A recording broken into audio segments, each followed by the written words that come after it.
A few months ago, I received an email from an occupational therapy student. Sometimes I receive an email from them from time to time, even though it's strange to me to receive email from people who have not connected before on social media, but this one really struck my attention. On that email, that student wrote to me, "Oh, I am autistic and also have ADHD. I'm studying at a university that's across the country. I have some concerns about my career because I have autism and the fact that my fieldwork coordinator has doubts about my future in occupational therapy." When I read that email, I had two reactions.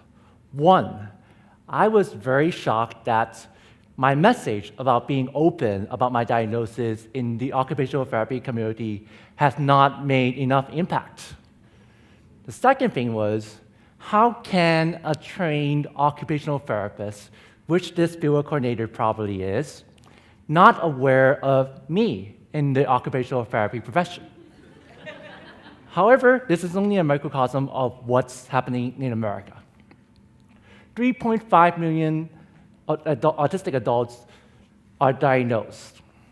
Also, 35% of them, they are unemployed. This is obviously a problem.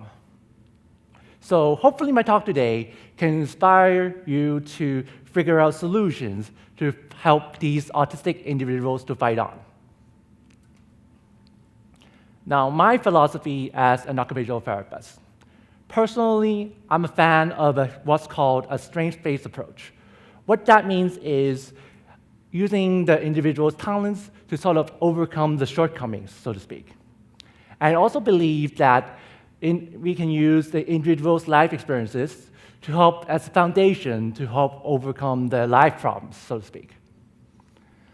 For autistic individuals, themselves usually is not enough. They definitely need community's help to help them fight on with the difficulties in life. So let's look at some awesome autistic individuals who fight on. First on the list, we have Danny Bauman. I first met Danny when I was at an autism community event last year in California. Danny was not able to speak until she was 5 to 6 years old. However, now she is an amazing young lady as she owns her own business in animation design. She also spends a lot of time to teach others about her craft in animation design through workshops across the country. Moreover, she is pursuing her college education in a community college in California.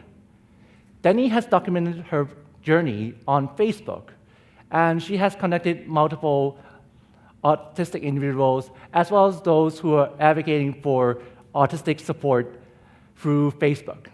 So Danny Bauman is definitely someone who fights on. Next on the list might be a shocker to you, but this name is very well known in the soccer world. Lionel Messi is a top player for the Argentinian national soccer team. He also plays for the Barcelona Football Club in Spain. Messi has scored a lot of goals in international competition, as well as his soccer league in Spain. Because of his skills on the soccer field, he was able to earn millions of dollars, not only on the field, but also through endorsement contracts. So definitely Lionel Messi is someone who fights on. Next on the list, we have Dr. Michael McMahon.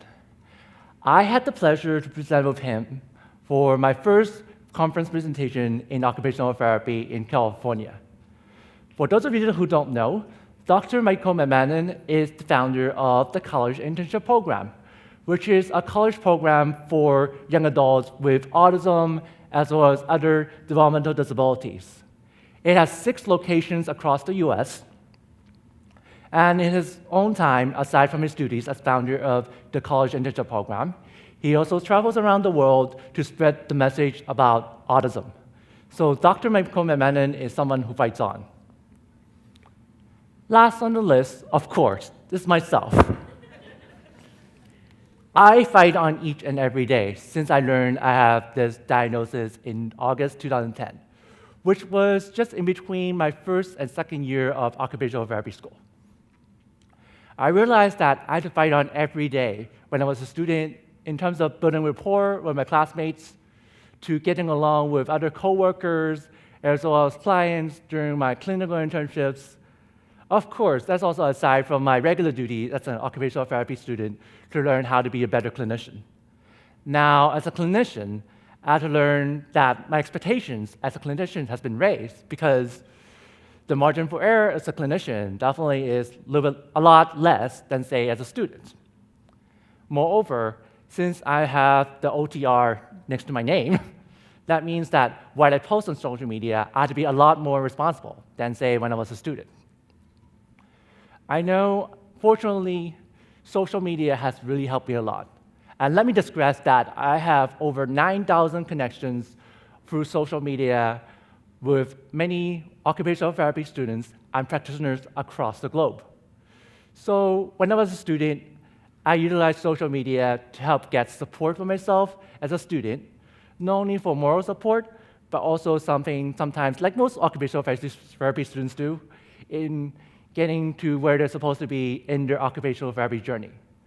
Now, as a practitioner, I've decided to turn around to help others who are on the same boat as me with autism, as well as others who don't have autism, but who might want a little help in their own professional journeys as occupational therapy practitioners.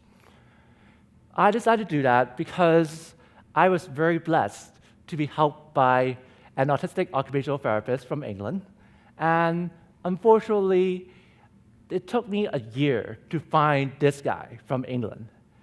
And unfortunately, it was not through the occupational therapy community. Rather, it was through the autism community, for goodness sake. So when I knew how much struggle it was to find someone like me in the occupational therapy world, so I decided to be that open to help other autistic occupational therapy students so that they don't experience more struggles than they have to. So definitely, I'm an example of someone who fights on.